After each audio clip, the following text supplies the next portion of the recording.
जितने लोग रजिस्टर हो जाएंगे उनको कुछ सामूहिक सुविधाएं जो आप प्रोफेशनलिज्म के विभिन्न पैरामीटर्स के अंदर दी जा सकती हैं वो दिया जाएगा।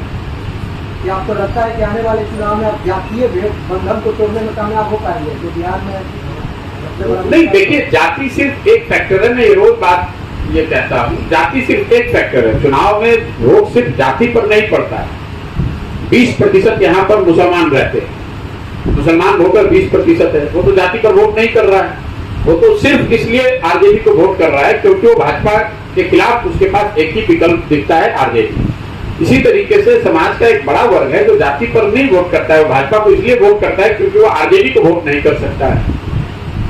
कई लोग इसलिए वोट करते हैं कि उनको भारत, पाकिस्तान, पुलवामा, हिंदू मुसलमान के विषय में रुचि है। जाति एक पहलू है, जाति एकमात्र पहलू नहीं है। अगर जाति एकमात्र पहलू होती तो भाजपा को, नरेंद्र मोदी को जो यहाँ वोट मिल रहा है, तो नरेंद्र मोदी के जाति के तो लोग बिहार में नहीं रहते हैं, उनको वोट तो दूसरे वजहों से मिल रहा है, या राष्ट्रवाद के नाम पर मिले, हिंदूवाद के नाम पर मिले, पाकिस्तान, भारत पाकिस्तान, हिंदू मुसलमान के नाम पर मिले। तो सिर्फ जाति के आधार पर ही वोट पड़ रहा है, ऐसी बात नहीं। जो लोग सर आपके पास समस्याएं लेके आ रहे हैं, समस्याएं बता रहे हैं, तो उसके समाधान के दिशा में भी आप प्रयास कर रहे हैं? नहीं, बिल्कुल नहीं। मैं रोज मंच से कहता हूँ, समाधान, लोगों की समस्या का समाधान आपके हाथ में है, लोगों के हाथ में है। अगर आप अपने बच्चे के लिए शिक्षा का सुधार करना चाहते हैं तो सबसे पहले आपको संकल्प लेकर शिक्षा पर वोट करना पड़ेगा।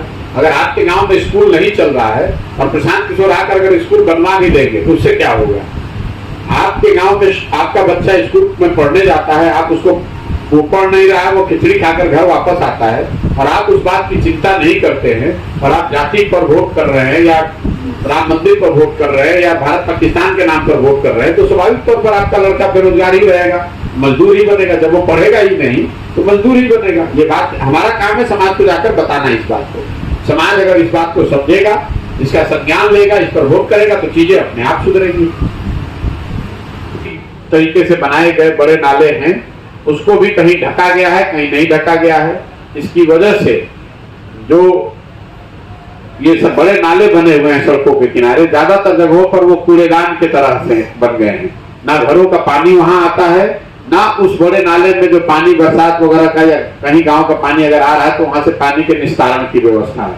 तो ये दिखाता है कि इस योजना में बड़े स्तर पर पैसा निकाला गया है, लूट हुई है, लेकिन उसमें काम नीचे जैसा होना चाहिए था वो 5% काम भी नहीं हुआ है।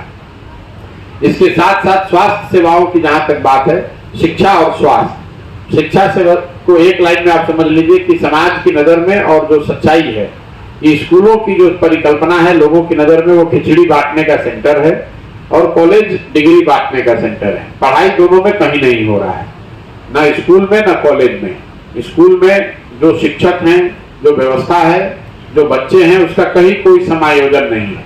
जहाँ बिल्डिंग है वहाँ शिक्षक नहीं है, जहाँ शिक्षक है वहाँ बिल्डिंग नहीं है, जहाँ दोनों है वहाँ बच्चे ही नहीं है।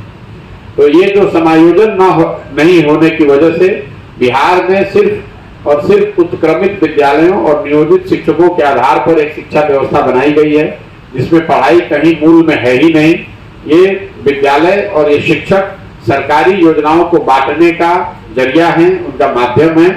यही हाल कमोवेश कॉलेज का है। कॉलेज में बिल्डिंग है, शिक्षक हैं, बच्चे भी हैं, लेकिन पढ़ाई वहां भी नहीं होती है। कॉलेज में बच्चे एक बार नामांकन के लिए जाते हैं, एक बार बीच में कभी अपना नामांकन के बाद एक बार गए, फिर एडमिट कार्ड लिया, परीक्षा दिया, डिग्री लेकर निकल गए। डिग्री भी 3 साल के बजाय 5 साल 6 साल में मिल रही है, लेकिन जो डिग्री मिल भी रही है उसके लिए कोई पढ़ाई नहीं हो रही है। तो इसीलिए मैंने शुरुआत में ही कहा कि बिहार की शिक्षा व्यवस्था जो है वो है स्कूलों से खिचड़ी और कॉलेज से डिग्री बांटने का अभियान, इसमें पढ़ाई कहीं नहीं हो रही है।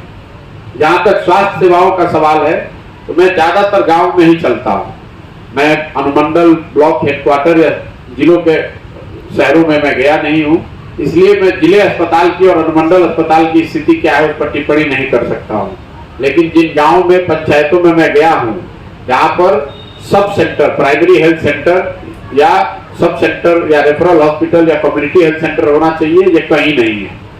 160 दिन में मुझे अभी तक कोई भी सब सेंटर या पीएचसी या एससी नहीं मिला जहां पर बिल्डिंग है, डॉक्टर साहब बैठे हैं, 150 रोगी बैठा हुआ है। स्वास्थ्य सेवाओं के लिए जनता यहाँ पूरी तरीके से ग्रामीण चिकित्सकों पर आश्रित है, या फिर प्राइवेट सर्विस प्रोवाइडर चाहे